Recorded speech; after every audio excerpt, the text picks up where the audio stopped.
warahmatullahi wabarakatuh. Nahmaduhu wa nusalli ala rasulil karim. Amma ba'd.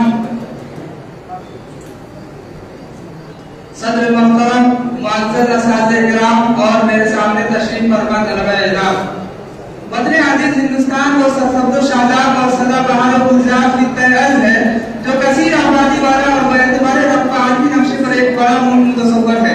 ये बड़े आज़म Asia के जुनूब में वाक़ई है। ये एक ऐसा मुल्क है जो अपनी गुनाह इम्तियाज़ात और ख़ुसूसियात की वजह से हमेशा सुर्खियों में रहा है।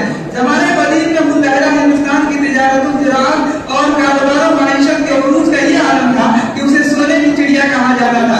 दुनिया के मुख्तलिफ खित्तों से ताजरान यहाँ वारिद होते और मुनाफे हासिल करते। हिंदुस्तान में अंग्रेजों की आमद। अंग्रेज जन्नत निशात हिंद पर 16वीं सदी ईस्वी की आखिरी दहाई में बरसे तिजारत कदम रजा हुए। उस वक्त हिंदुस्तान पर मुगल बादशाह जहांगीर की हुक्मरानी थी। तकरीबन 100 इंग्लिस्तानी सौदागरों ने 30,000 पाउंड की खतीर रकम लगाकर 21 दिसंबर 1600 ईस्वी में बंगाल के कलकत्ता शहर में एक तजारती इदारा बनाम ईस्ट इंडिया कंपनी की डाक बेच डाला और 1612 ईस्वी में उन्होंने सूरत में अपनी पहली तजारती कोठी की संग बुनियाद रखी। हिंदुस्तान में अंग्रेजी हुकूमत का क्या। मुगल बादशाह औरंगजेब आलमगीर की 1707 में इस दायरे पानी से नफरत कर जाने के बाद मुगलिया सल्तनत का शराबा बिखर गया और उसकी अस्करी कुव्वत माए पर जवाब होने लगी और अंग्रेजी इक़्तिदार की घटाए रोज बरोज गाढ़ी होती चली गई।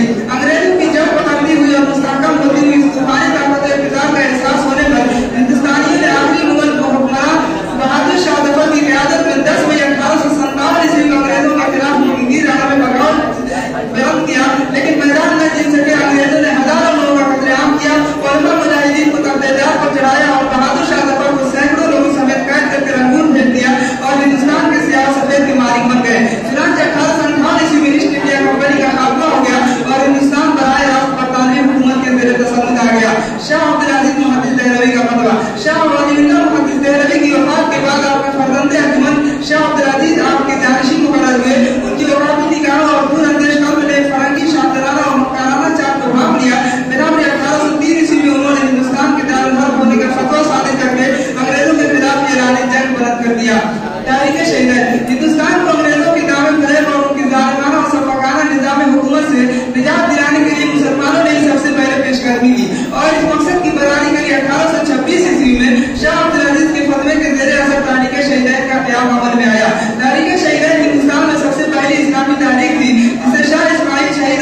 गिराए गए। जैसे ही आप मसलते क़यादत मुमकिन हुए, अंग्रेजों के हरीफ जहांदार खान पर कामयाब हमला कर दिया और उनकी कुव्वत ताकत को चकनाचूर कर दिया। फिर अपने भाई विरायत अली के साथ मिलकर अंग्रेजों के खिलाफ मुसल्लह जद्दोजहद का आगाज किया और एक मुद्दत तक राजा गुलाब सिंह जोगरा वाली कश्मीर से लड़ते रहे।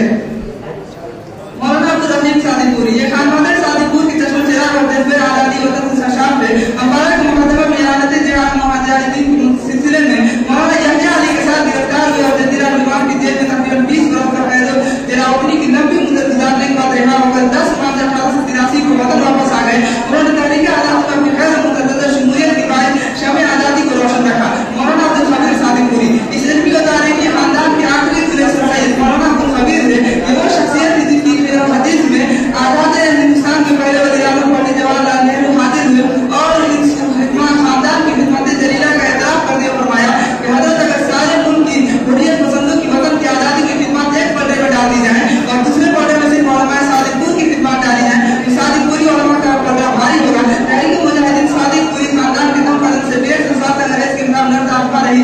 जायदाद की कुर्कियों और मालूमात की जब्तियों के मरहले में इसी आदिम खानदान के अफराद को पेश आए। इनके अलावा सादिकपुर के दूसरे सरगर्द और मुमताज उलमा के सरफरोश मुजाहिदीनों मुजबान वतन मौलाना अब्दुल करीम सादिकपुरी, गाजी नेमतुल्लाह सादिकपुरी, गाजी रहमतुल्लाह सादिकपुरी, मौलाना यहया अली सादिकपुरी, मौलाना अहमदुल्लाह सादिकपुरी वगैरह के नाम से फहरिस्त है जो सब के सब एक माना खुदा के सच्चे मिज़ाज थे। खुलासे कलाम ये तहरीक आज़ादी जिसका आगाज 1740 ईस्वी को मौलाना गाजी हो गया था, उस वक्त से लेकर परवाने आज़ादी के मिलने तक उलमा अहले हदीस हमेशा मुल्क को अंग्रेजों के तसल्लुत से आज़ाद कराने के लिए जो है मुसलसल